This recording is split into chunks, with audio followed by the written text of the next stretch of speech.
नमस्कार दोस्तों, अनुराग मिश्रा नाम है हमारा। भारत का इतिहास साम्राज्यों के उत्थान और पतन की कहानी है। मुगल साम्राज्य 16वीं से 18वीं शताब्दी तक भारतीय उपमहाद्वीप पर अपनी ताकत और शासन व्यवस्था के लिए जाना जाता है। लेकिन एक सवाल बार बार उठता है, जब मुगल साम्राज्य इतना शक्तिशाली था तो फिर वह पूर्वोत्तर भारत को क्यों पूरी तरह जीत नहीं पाया? असम, मणिपुर, त्रिपुरा, नागालैंड और अरुणाचल जैसे क्षेत्र हमेशा स्वतंत्र बने रहे और उन्होंने बाहरी आक्रमणकारियों को लगातार चुनौती दी। ये सिर्फ सैन्य शक्ति का मामला नहीं था, बल्कि यहाँ की भौगोलिक कठिनाइयाँ, स्थानीय शासकों का सामर्थ्य, सांस्कृतिक पहचान और लोगों की स्वतंत्रता की भावना सब मिलकर मुगल साम्राज्य के लिए दीवार की तरह खड़े हो गए। विशेषकर अहोम साम्राज्य ने जिस तरह मुगलों का मुकाबला किया, वह भारतीय इतिहास में प्रतिरोध का सबसे चमकदार अध्याय है। सरायघाट की प्रसिद्ध लड़ाई इसका प्रमाण है, जहां औरंगजेब जैसी विशाल शक्ति भी हार का स्वाद चख गई। इस निबंध में हम विस्तार से समझेंगे कि आखिर क्यों मुगल साम्राज्य इस क्षेत्र को कभी स्थायी रूप से अपने अधीन नहीं कर पाया। भौगोलिक परिस्थितियां और प्राकृतिक अवरोध। पूर्वोत्तर भारत की सबसे बड़ी ताकत उसकी भूगोल और जलवायु थी। यह क्षेत्र मैदानी इलाकों की तरह सपाट और खुला नहीं था, जहां मुगल अपनी घुड़सवार सेना और तोपखाने के सहारे आसानी से विजय प्राप्त करते थे, बल्कि यहाँ थी घनी पहाड़ियां, गहरे जंगल, चौड़ी नदियां और दलदली जमीनें। ब्रह्मपुत्र घाटी को पार करना किसी भी बाहरी सेना के लिए कठिनतम कार्य था। साल भर होने वाली भारी वर्षा और लगातार आने वाली बाढ़ से रास्ते बंद हो जाते थे। मिट्टी दलदल में बदल जाती थी और हथियार या रसद ले जाना लगभग नामुमकिन हो जाता था।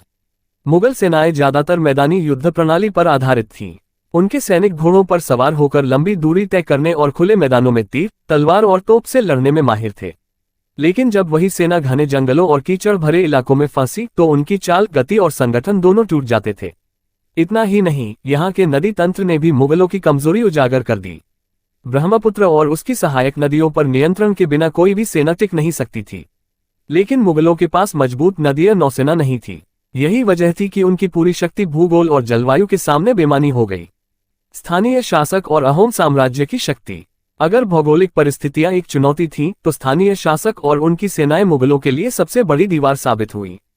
खासकर अहोम साम्राज्य 1228-1826 ने मुगलों को बार बार पराजित कर इतिहास रच दिया। अहोम शासक सिर्फ वीर योद्धा ही नहीं थे, बल्कि रणनीति और तकनीक में भी माहिर थे। उन्होंने युद्ध के लिए गेरिल्ला पद्धति अपनाई, जहां छोटी छोटी टुकड़ियां अचानक हमला करती और दुश्मन को थका देती। साथ ही उन्होंने नदियों का इस्तेमाल हथियार की तरह किया। उनकी नदीय नौसेना इतनी मजबूत थी कि मुगल कभी जलमार्ग पर टिकी नहीं पाए। 1671 की सरायघाट की लड़ाई इसका सबसे बड़ा उदाहरण है। औरंगजेब ने विशाल सेना और बेड़े के साथ आक्रमण किया, लेकिन अहोम सेनापति लाचित बोरफुकन ने ऐसी रणनीति बनाई कि मुगल सेना पूरी तरह बिखर गई। अहोम सैनिक भूगोल को समझते थे, मौसम के हिसाब से युद्ध की शैली बदलते थे और हर बार दुश्मन को चौंका देते थे। मुगल इतिहासकार भी मानते हैं कि अहोम सैनिकों की स्थानीय जानकारी और मनोबल मुगलों पर भारी पड़ा। यही कारण था कि बार बार कोशिश करने के बावजूद मुगल पूर्वोत्तर पर स्थायी राज नहीं कर पाए। रसद, बीमारियां और प्रशासनिक असमर्थता। किसी भी सैन्य अभियान की रीढ़ होती है रसद और संचार प्रणाली। लेकिन पूर्वोत्तर में मुगल सेना को ये सबसे बड़ी समस्या झेलनी पड़ी। लंबी दूरी, खराब रास्ते और लगातार बारिश के कारण भोजन, हथियार और घोड़ों की आपूर्ति टूट जाती थी। सैनिक थक जाते, भूख और बीमारियों का शिकार हो जाते। दलदली जमीन और आर्द्र जलवायु से मलेरिया, टाइफाइड, दस्त जैसी बीमारियां फैल जाती।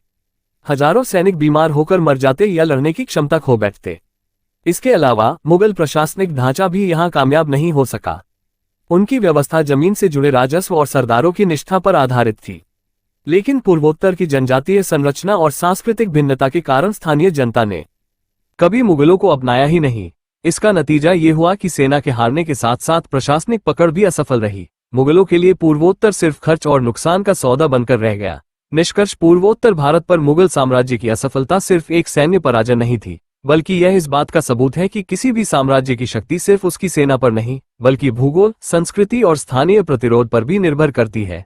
भारी भरकम मुगल सेना यहाँ की भौगोलिक कठिनाइयों, अहोम साम्राज्य की रणनीति, रसद की कमी, बीमारियों और स्थानीय जनता की एकता के सामने टिक नहीं सकी। सरायघाट की लड़ाई ने यह साफ कर दिया कि चाहे साम्राज्य कितना भी बड़ा क्यों न हो, अगर किसी क्षेत्र के लोग अपनी आजादी और संस्कृति की रक्षा के लिए दृढ़ संकल्पित हो, तो उन्हें झुकाना असंभव है। यही कारण है कि पूर्वोत्तर भारत इतिहास में हमेशा स्वतंत्रता और प्रतिरोध का प्रतीक बनकर खड़ा रहा।